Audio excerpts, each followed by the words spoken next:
Hi, welcome back to my channel. നമുക്കിന്ന് Turkish style chicken നമുക്ക് ഇന്ത്യയിൽ ഉണ്ടാക്കിയാലോ? ഇന്ത്യയിൽ കിട്ടുന്ന അതേ ഇൻഗ്രീഡിയൻസ് വെച്ചിട്ട്. അപ്പോൾ അതിന് വേണ്ടിയിട്ട് ഞാൻ ആദ്യം ബോൺലെസ് ചിക്കൻ കട്ട് ചെയ്തെടുത്തിട്ടുണ്ട്. ക്യൂബ്സ് ആയിട്ടാണ് കട്ട് ചെയ്തേക്കുന്നത്. അത് നിങ്ങൾക്ക് എങ്ങനെ വേണമെങ്കിലും കട്ട് ചെയ്യാം. ഇൻ കേസ് ബോൺലെസ് ചിക്കൻ അല്ല, ബോണുള്ള ചിക്കനാണ് ഇഷ്ടമെങ്കിൽ അതും എടുക്കാം കേട്ടോ. അതിലോട്ട് ഞാൻ കുറച്ച് കാശ്മീരി ചില്ലി പൗഡർ ചേർത്ത് കൊടുക്കുന്നുണ്ട്. അല്ലാതെ എരിവിന് വേണ്ടിയിട്ട് നോർമൽ ചില്ലി പൗഡറും ചേർത്ത് കൊടുക്കുന്നുണ്ട്. നിങ്ങൾക്ക് എരിവ് അത്ര ഇഷ്ടമില്ലാന്നുണ്ടെങ്കിൽ നോർമൽ ചില്ലി പൗഡർ മാറ്റാം കേട്ടോ.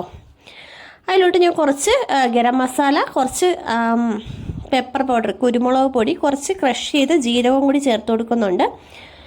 ഗരം മസാല ഓപ്ഷണലാണ് കേട്ടോ, വേണമെങ്കിൽ ചേർത്താൽ മതി. ഞാനതിൽ കുറച്ച് ചേർത്തുന്നേ ഉള്ളൂ. അതിലോട്ട് നമുക്ക് ആവശ്യത്തിനുള്ള ഉപ്പും കൂടി ചേർത്ത് കൊടുക്കാം. ഉപ്പ് ചേർത്തതിന് ശേഷം നമുക്ക് ഒറിഗാനോ ചേർത്ത് കൊടുക്കാം. ഞാൻ എൻ്റെ പിസ്സയ്ക്കൊക്കെ യൂസ് ചെയ്യുന്ന ഒറിഗാനോ ആണ് ചേർക്കുന്നത്. ഒറിഗാനോ കൂടി ചേർത്ത് കൊടുത്തതിന് ശേഷം ഇതിലോട്ട് നമുക്ക് ജിഞ്ചർ ഗാർലിക് പേസ്റ്റ് ചേർത്ത് കൊടുക്കാം കേട്ടോ. ജിഞ്ചറും ഗാർലിക്കും കൂടെ ക്രഷ് ചെയ്തെടുത്തതാണ്. അതൊന്ന് ചേർത്ത് കൊടുക്കുന്നുണ്ട്. അത് ചേർത്തതിന് ശേഷം നമുക്ക് കുറച്ച് ടൊമാറ്റോ പേസ്റ്റ്, അതായത് ഞാൻ ഒരു ടൊമാറ്റോ, ഒരു വലിയ ടൊമാറ്റോ ഒന്ന് മിക്സിയിലിട്ട് ഒന്ന് കട്ട് ചെയ്തതിന് ശേഷം മിക്സിയിലിട്ട് ഒന്ന് പേസ്റ്റാക്കി എടുത്തതാണ്, വെള്ളമൊന്നും ചേർക്കാതെ. അത് ചേർത്ത് കൊടുക്കാം. അതിനുശേഷം കുറച്ച് വിനാഗിരി ചേർത്ത് കൊടുക്കാം. ലെമൺ ജ്യൂസ് അല്ല, വിനാഗിരി തന്നെ ചേർക്കണം കേട്ടോ.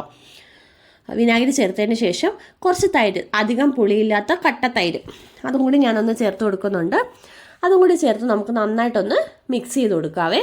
നന്നായിട്ട് എല്ലായിടത്തും ഈ മിക്സ് എല്ലാം എത്തുന്ന രീതിയിൽ നന്നായിട്ടൊന്ന് മിക്സ് ചെയ്ത് കൊടുക്കാം. മിക്സ് ചെയ്തതിന് ശേഷം നമുക്ക് ഒരു 2 മണിക്കൂർ റെസ്റ്റ് ചെയ്യാൻ വയ്ക്കാം കേട്ടോ.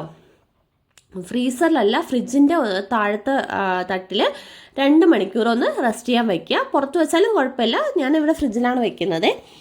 ഫ്രിഡ്ജിൽ വെച്ചതിന് ശേഷം ഞാൻ 2 മണിക്കൂറിന് ശേഷം ഒരു പാൻ അടുപ്പത്തോട്ട് വെച്ചതിന് ശേഷം അതിലോട്ട് കുറച്ച് ഓയിൽ ചേർത്ത് കൊടുക്കുന്നുണ്ട്. വെളിച്ചെണ്ണ ചേർക്കരുത്, വേറെ ഏത് ഓയിൽ വേണമെങ്കിലും ചേർക്കാം കേട്ടോ. ഓയിൽ ചേർത്തതിന് ശേഷം നമുക്ക് ഈ ചിക്കൻ ഓയിലൊന്ന് ചൂടായി വരുമ്പോൾ ഈ മാരിനേറ്റ് ചെയ്ത ചിക്കൻ ഫുള്ളായിട്ട് അതിലോട്ട് ചേർത്ത് കൊടുക്കുക. നമ്മൾ ഫ്രൈ ചെയ്തെടുക്കാൻ വേണ്ടിയിട്ടല്ല, അതുകൊണ്ട് കുറച്ച് ഓയിലേ ചേർക്കാവൂ. നമുക്കൊന്ന് വേവിച്ചെടുക്കണം ഈ ചിക്കൻ, അതിന് വേണ്ടിയിട്ടാണ് നമ്മൾ ചേർക്കുന്നത്. അപ്പോൾ ഈ ചിക്കൻ ഫുള്ളായിട്ടൊന്ന് ചേർത്തതിന് ശേഷം ഹൈ ഫ്ലെയിമിലിട്ട് ഒരു 2-3 മിനിറ്റ് ഒന്ന് നന്നായിട്ടൊന്ന് ഇളക്കി കൊടുക്കുക. ഇളക്കി കൊടുത്തതിന് ശേഷം ലോ ടു മീഡിയം ഫ്ലെയിമിലിട്ട് നമുക്ക് ചിക്കൻ ഒന്ന് വേവിച്ചെടുക്കാം. ചിക്കനിൽ നിന്ന്